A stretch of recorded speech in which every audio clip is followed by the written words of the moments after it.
Good afternoon, ladies and gentlemen. I'm Jonathan, this is Leslie, and this is James. Together we form Cibo, and we collectively have been asked to advise Little Island Creamery on the best course of action moving forward. We've identified that Little Island Creamery expansion process has become stagnant, and thus our case question is how can Little Island Coconut Creamery best grow as a company? Currently, Little Island Creamery competes in the premium coconut-based product section, an extremely niche market with a relatively small market size. We've identified that although dairy-free, Little Island Creamery indirectly competes with premium dairy products in many respects. The New Zealand dairy industry has matured and is saturated with established competitors, Lewis Road and Fonterra, which both have a stranglehold on their markets. Despite this and their relatively small size, Little Island have developed extremely well by capturing the unique aspects and bringing premium coconut-based products. They have specifically appealed to the niche markets in being a premium coconut-based to the absence of dairy and their large emphasis on ethics. Consequently, their products are relatively more expensive, which have contributed to a relatively low amount of revenue.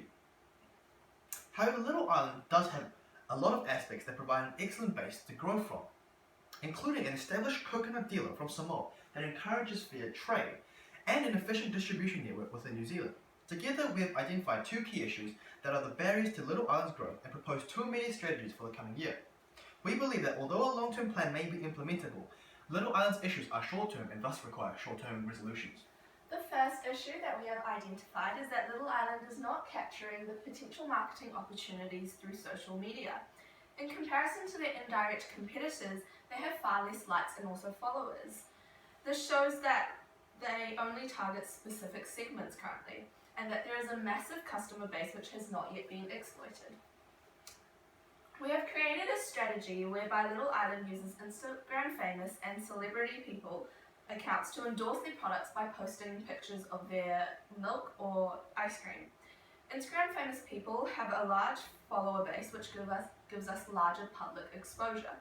We also want to implement the use of product competitions, both through social media and also through the packaging of Little Island.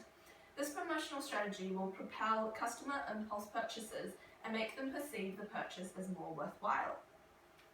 The second issue is that the New Zealand market is an extremely niche market that is approaching saturation, and that means that limited expansion opportunities exist.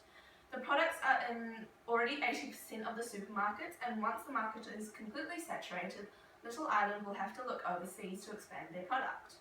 In order to achieve this, we will be implementing a strategy where we will prove that the Australian market is a sustainable venture.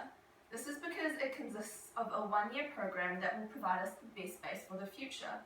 As a result, we will not be emphasising on profit, but rather brand exposure, establishing a strong and loyal customer base. To achieve this, we will form an exclusive distribution plan with David Jones, an Australian firm. David Jones has an upmarket food court with sufficient capacity to stock Little Island products and has little direct competition with their items. Australia, having the most similar culture to New Zealand and being geographically the closest, makes it the ideal country to export to.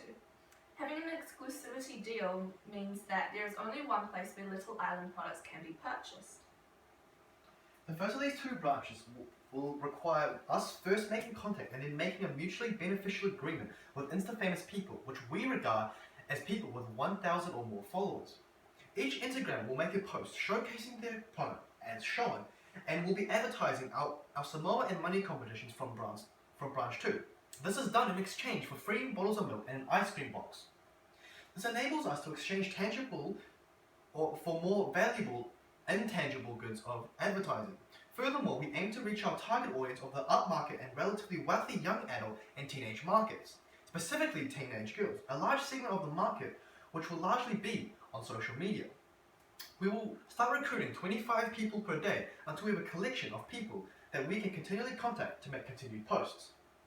Branch 2, holding competitions will attempt to entice customers from outside our current reach to try the product.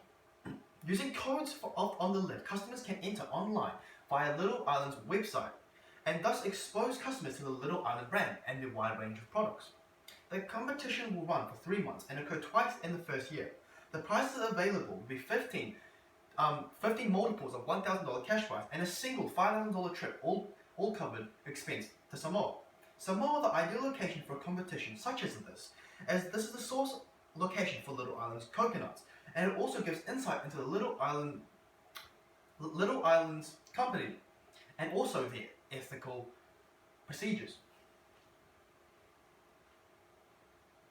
In order to implement an exclusive distribution deal with David Jones, we will contact their food suppliers and form a mutual agreement. For David Jones, they benefit from exclusivity with Little Island's products, as seen previously. This will increase their customers going to their food halls, and this will occur throughout both their stores. David Jones is not inherently a supermarket, which means there will be less direct and indirect competition, a great boon for us. At the start, Little Island's milk will be sold only in central Melbourne, David Jones food courts. Both are busy central city locations, and some would call foodie cities. And both cities are also geographically close to Auckland.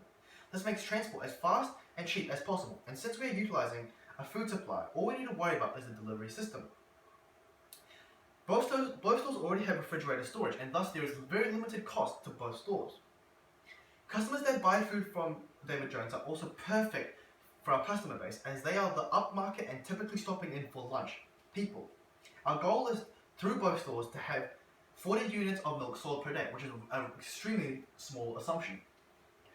Of course, for any strategy, it will require financial viability to be sustainable. Thus, using worst case scenario, we will discover the finances. For the finance for strategy 1, using social media advertising, will mostly revolve around the cost of Instagram promotion. Judging by the fact that we will be offering 3 of our items to the Instagrammers, we will take on the cost of production ourselves, which should be $14.60. Giving 25 vouchers out a day, this will cost $365 a day. Also, branch 2, the Samoan trip will be budgeted for $5,000 and plus the $15,000 worth of cash prizes. Therefore, $155,000 worth of cash will be set aside for this project. With a 2% success rate of the Instagram followers, we will expect 500 sales per day, as we are getting out to 25,000 people. If the 1 litre chocolate milk bottle was the average product, this would result in $508 sales. This is $4,000 in revenue every day, meaning $1,460,000 of annual revenue directly from this promotion. We intend to reach 25,000 people daily for a growth of 500 customers per day, which will result in $2,200 gross profit per day, judging by our gross profit margins. The second strategy is less ambitious in the area of earning profit. Here we see a breakdown of the total annual revenue of $150,000. We include shipping costs and production costs here to make a relatively small $50,000 gross profit, which does not meet the mark of 65%, but it provides the opportunity for future growth. Here we see the current cost that we receive from each unit in New Zealand and what it will be in the future. It is a lot more expensive, but because it is in such an upmarket place, this will be viable. So this does not hit the 65% gross profit margin, but it does have the capability to in the future. Sales volume will be increased by 4,950 per month. A small amount, but it will give the opportunity to increase in the long run, and $55,000 profit per year. Here we see a breakdown of the revenue for 2017. This blue section here is the current predicted revenue of $5.2 million. If we add on the orange block, that's $1.5 million almost, and then plus the $150,000, we reach $1.6 million extra. That is a pretty good way to go, and it is helping Little Island Creamery to reach their goal of 100% growth each year. The profit is also broken down similarly, but to a smaller extent, obviously. Ultimately, by following these 2 strategies for the following year, Little Island Creamery is expanding in the current market of New Zealand, while also internally growing overseas to a prime location. This will provide the best foundation for Little Island's future. Thank you.